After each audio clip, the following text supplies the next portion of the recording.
The other thing that you will notice today is that radio is a fantastic thing, and we always sound like we get it right first time, and I'm about to reveal how many times it takes us to get it right, so do bear with us. I think we need to be really conscious about what the key messages now coming out of Leave are.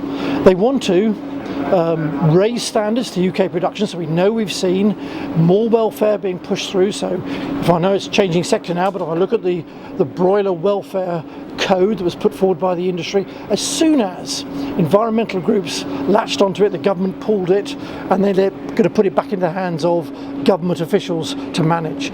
I think we face a double whammy of increased regulation standards to whether we're producing free-range eggs or whether caged eggs or whatever we're doing, barn eggs, increased regulation in the UK, but opening up our markets to global products. And that's a real challenge, because if Boris Johnson, if Michael Gove is promising people cheap food, farmers are going to pay the price, the environment's going to pay the price, and rural Britain will pay the price as well. Look, I've been really strong on this. I've not been making an argument for staying in the EU for getting handouts. I think the future of British agriculture lays in the market. That's why free-range egg producers have spotted where consumers are moving. They're intelligently, they're smartly building businesses that are focused on where consumer trends are going. But it will be catastrophic when farmers, when the free-range movement makes those investments and then cheaper produce from overseas is dumped on our market. So we do need to collaborate with our European partners. I know how much the French, the Germans, the Irish farmers, the Dutch, the Danes will go overseas and make sure that their industries are not destroyed by trade deals with the United States or Mercosur or even Asia. And sometimes our markets can, it might be processed egg product that comes into the market, but our markets can be damaged if we just follow a cheap food policy. Thank you. My name is Lydia Cooper. My question is, if we do vote Leave, what kind of retaliation do you expect that we'll get from disgruntled French farmers, disgruntled Spanish population? To answer Olivia's question really directly, it's important.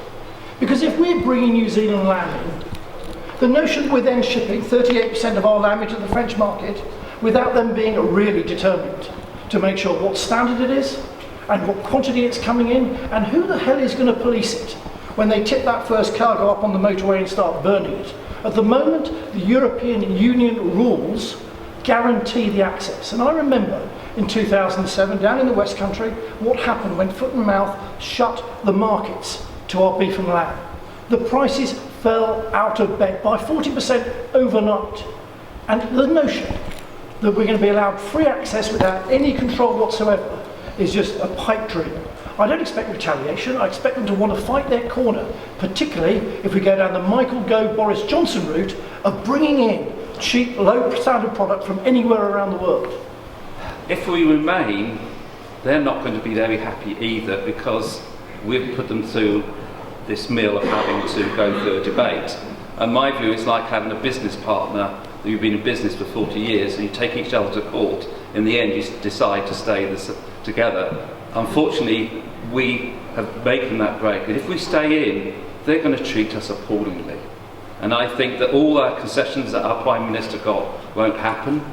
And they say we'll have more influence by staying in. We've been there 40 years, we've had very little influence. And it's time for us as farmers to put country and before ourselves and our farm. It's not going to be easy leaving. It's going to be a lot harder staying, because we're going to have less and less influence. The money in the agricultural budget is going to have to be shared with a lot more farmers. And in 10 years' time, if we stay in the EU, there'll be very little subsidies for us. But actually the European Union, one of the reasons we have regulations and standards is to keep driving that more level playing field. And we sometimes drag our feet. So let's be honest about that. But where I think Meryl raises a really interesting point is that we at the moment have a relatively supportive government. I think the Prime Minister does enjoy the countryside, he does understand the issues.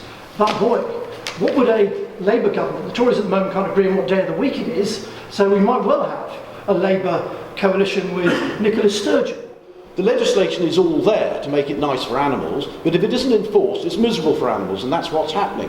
So in the case of sow stalls or any method of production, what we need to do outside the European Union is prevail on our supermarkets. Our consumers are saying, we don't like mega dairy herds, we don't like this, we don't like that. We'll translate that into assurance schemes that represent what the consumers do want. That is the way to approach it, from the retailers, not from legislation.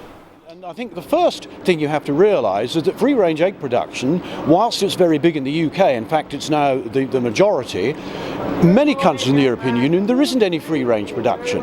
It's a colony-based industry, and so we are being legislated over by people who don't really understand the whole concept of large-scale free-range egg farming. So that's a big problem. The bureaucrats haven't got a free-range unit in mind when they're legislating on egg production.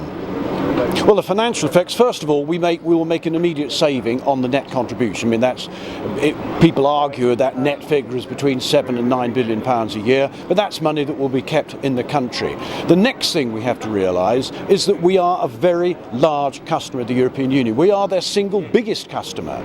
We import, I believe, about £32 billion worth of food from them and export them about £16 billion.